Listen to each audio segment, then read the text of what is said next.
Hello, my name's Annette with Sunbeam Fabric Art. Welcome to my channel. I'm going to leave a link in my description to this cool, amazing mosaic tile floor that was discovered when a hotel in Turkey was being constructed. I wondered if I could turn this into a quilt, so I took it to my computer and opened up my EQ8 program. The pattern is pretty basic, but I didn't want to cut out so many squares and then have to put all those squares together. So I started trying to find repetitive patterns of 4 colors so I could make strip sets. I did some figuring on a piece of paper, actually several pieces of paper, and don't worry, I'm going to leave my final information as far as measurements and strip sets in the description. Well, I'm trying to work through my scraps, but in this case, after looking at all my scrap pouches, I just didn't have enough of a large size that would work for this quilt.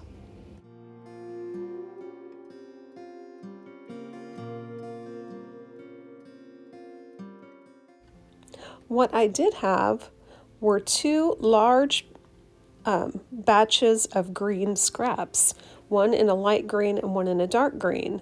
I had not used all of that up yet, so I thought, well, maybe I could use this along with some black and some white 2.5-inch strips to make strip sets. I started finding patterns in my drawing on EQ8, and I colored each pattern a different color. I only have 4 colors in this quilt, and I identified 4 different patterns.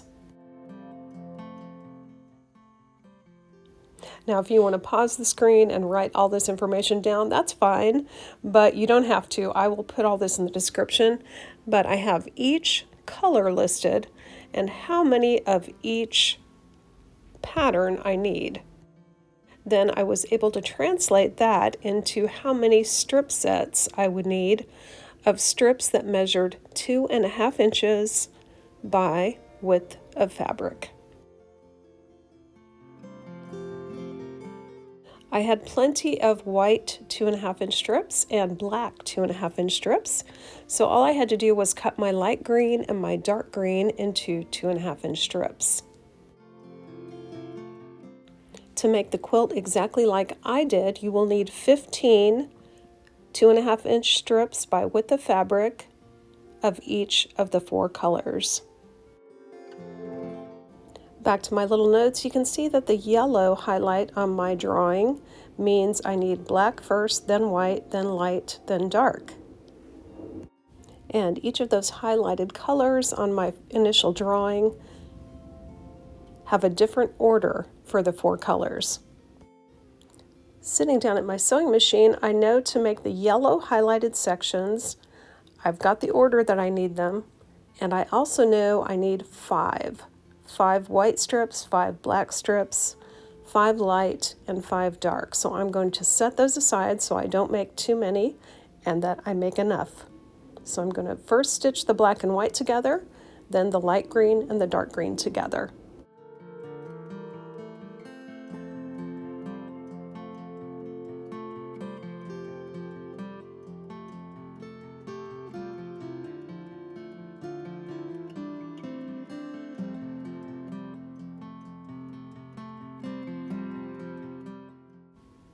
Once I have the initial strips stitched together, I'm going to join the black and the white with the light and the dark, and I'm double checking every time to make sure these strips stay in the correct order.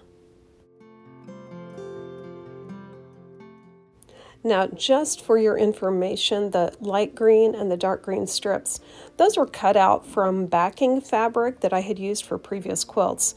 So you'll notice they're not all exactly the same size as the black and white strips, but I'm just doing the best I can to match up at the top. When I cut those green strips out, I did make sure there were not any that were shorter than 41 or 42 inches.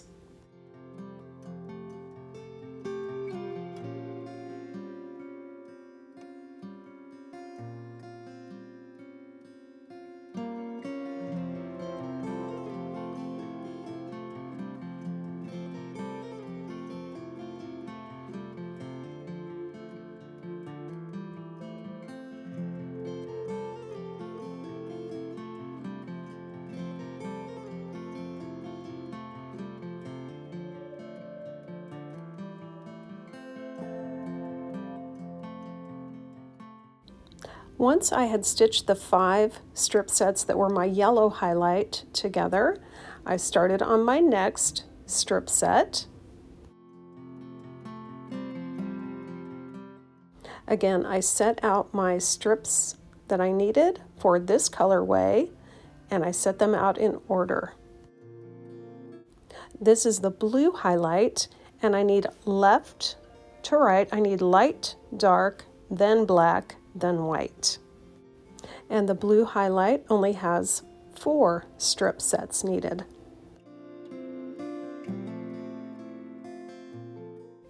I continued sewing my strip sets.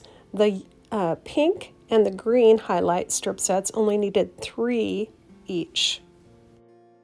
And although I can be mistake prone, somehow all the strip sets that I made on this day came out in the right order, the right number.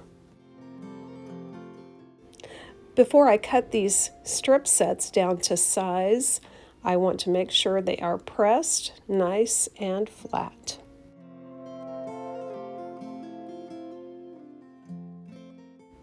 I did make sure and keep each set of strips, the yellow highlight, the blue, the green, and the pink, all separate from each other. Then I trimmed them down into 2.5-inch widths, and you can see I'm using a Stripology ruler here, but you can use whatever ruler you want to trim these to 2.5-inch wide strips. Now I took the information from my computer screen and I transferred it to a sheet of paper. So I have a Y up at the top left for yellow strip set. I have little squares on the left or the right of the rows that indicate a single 2.5-inch square, because these strip sets, it's almost like doing a Bargello quilt, except that they don't all go the same way. We've got different directions happening. Sometimes the diagonal goes right, sometimes the diagonal goes left. So it behooved me to write the word yellow on a sheet of paper. I wrote the word pink, green, and blue on a sheet of paper, taped those to my work surface. Then I stacked up my strip sets in the correct piles.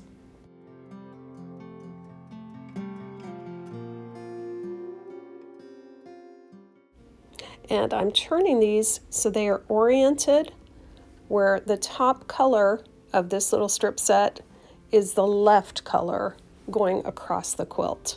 So for example, the yellow strip set on the far left, that black square will be to my left.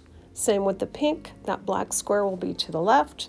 On the blue and the green, the light green square will be to the left. Now, I've never made a quilt like this before. If you have an easier idea for how this could have been done, I would love to hear it. I tried my best to think of what strip sets would work, and it just seemed to me like 4 strip sets wide was about as much as I wanted to work with at a time, just to keep everything straight in my head. I counted up all the extra squares I needed. On the even rows, I needed 1 extra square on the left side, and on the odd rows, I needed 1 extra square on the right-hand side. So I went ahead and cut all those squares ahead of time and just had those sitting there ready to go when I needed them.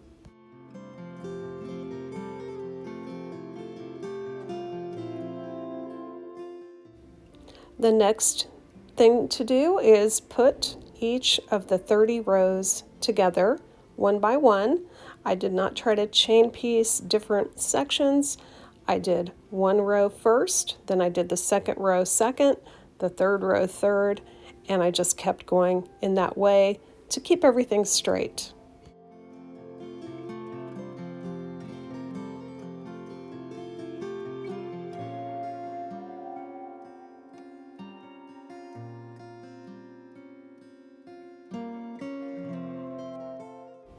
And you can see once these row sections get long enough, you can flip around the tail end and attach the next piece to that, which does save a little bit of time.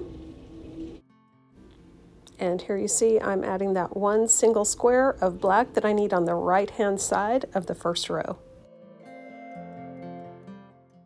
I'm stacking up these rows on my left-hand side, but I'm putting a clip, one clip on odd rows and 2 clips on even rows on the far left block of each row, so they do stay in the same order.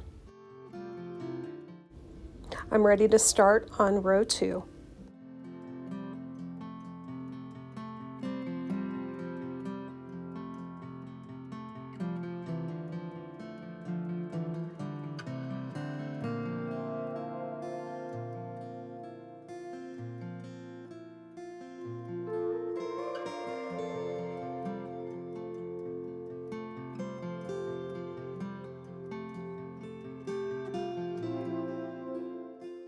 I slowed down my cheat sheet. You can see I need a white square on the left, then I need blue, pink, blue, pink, blue, pink, blue to complete the row.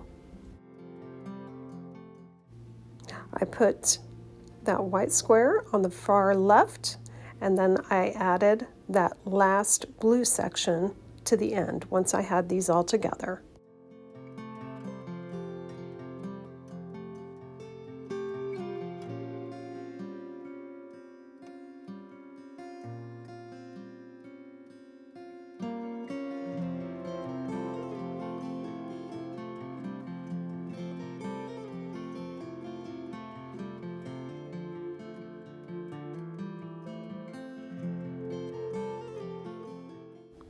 And with that, row 2 is now complete, and I did put 2 clips on the far left of that row.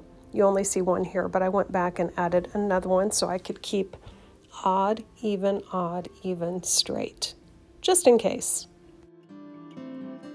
I also started putting a check mark on the left of each row as I completed it, and every 2 rows I completed, I drew a line, almost a box, underneath the 2 rows, just to keep straight where I was on the sheet. Now I skipped ahead quite a bit here, but I did want you to see how that sheet looks after several rows. Almost all the rows have been marked off. There's also one last row that goes vertically on the right-hand side of the quilt. With all 30 rows complete, now comes the fun part of putting these rows together in the correct order. So because of the way I piled them up, I'm doing row 30 and row 29. I'm putting those together, and I am using clips on every joining to match up the seams between these little 2.5-inch squares.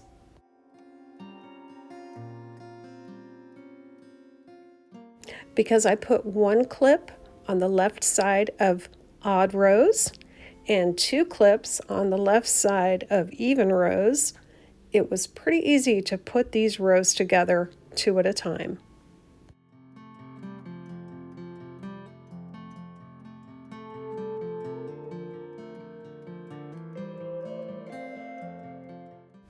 I slowed this next section down quite a bit. You can see that I'm taking a finger pressed unit of 2 rows and a finger pressed unit of 2 rows, and I'm putting those together. Now I still am leaving a clip on the left-hand side, and that makes it a little bit easier to put these together. However, I'm going back to my drawing and I'm double checking that the left-hand blocks are the right colors in the right place. You'll also notice as I start putting these sections together in bigger units, I'm only clipping every other seam, and that seemed to work just fine. I continued putting my rows together in bigger and bigger units.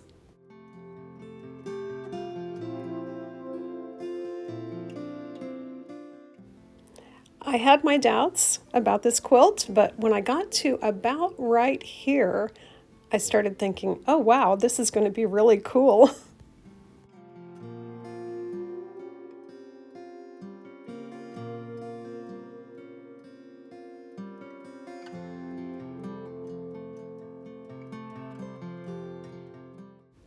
Well, this quilt was not easy. It took a lot of planning, but I'm really glad I made it. Now, I did it in this white, black, and light green and dark green, and when I laid it out on the floor to take a look, the first thing that popped into my head is, Oh my goodness, I made a Minecraft quilt. I don't know if you know what Minecraft is, but it's a pretty fun game, and this quilt looks like a Minecraft quilt to me. And here's a look at that finished quilt top. This quilt top finished to about 60 inches square. It would be super easy if you drew this out on graph paper to make it as big or as small as you like, or if you like this size and you just want to add some borders, that would look great too. I am just going to leave it as it is and put a black binding on this quilt. I really love reading all your comments, and I will be interested in what you have to say about this interesting quilt based on mosaic tile that may be 1,000 years old. Thank you so much for joining me today, and I hope to see you back again real soon.